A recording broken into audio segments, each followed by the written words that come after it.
যুক্তরাষ্ট্রের বাণিজ্যিক প্রতিনিধি দলের ভারত সফর বাতিল করা হয়েছে। শুল্ক ইস্যুতে টানাপোড়েনের মধ্যেই আলোচনার জন্য চলতি মাসে মার্কিন ওই প্রতিনিধিদের নয়াদিল্লি সফরের কথা ছিল।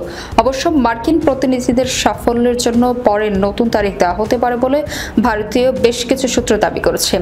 প্রতিবেদনে বলা হয়েছে, ভারত ও যুক্তরাষ্ট্রের মধ্যে শুল্ক ইস্যুতে টানাপোড়েনের মধ্যেই 25 থেকে 29 আগস্ট পর্যন্ত নির্ধারিত যুক্তরাষ্ট্রের বাণিজ্যিক দলের ভারত সফর বাতিল করা হয়েছে।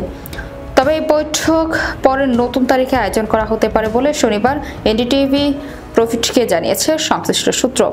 এই সফরে দুই দেশের মধ্যে দ্বিপাক্ষিক বাণিজ্য চুক্তির নিয়ে আলোচনা হওয়ার কথা ছিল।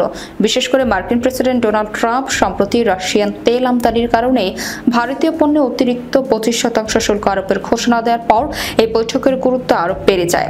এর আগে ভারতের উপর আরো 25% শুল্ক আরোপ জারি করেছিল। এনডিটিভি বলছে, মার্কিন প্রতিনিধি দলের ওই সফরে দুই দেশের মধ্যে দ্বিপাক্ষিক বাণিজ্য চুক্তি নিয়ে 6ষ্ঠ দফা বৈঠক হওয়ার কথা ছিল। সময়টাও ছিল গুরুত্বপূর্ণ, কারণ আগামী 27 আগস্ট থেকে নতুন শুল্ক কার্যকর হওয়ার কথা। একই সঙ্গে সেপ্টেম্বর-অক্টোবর সময়সীমার মধ্যে চুক্তি চূড়ান্ত করার লক্ষ্যে আলোচনার প্রস্তুতি চলছিল। তবে সূত্রের মতে এই আলোচনা পরে অনুষ্ঠিত হওয়ার সম্ভাবনা রয়েছে।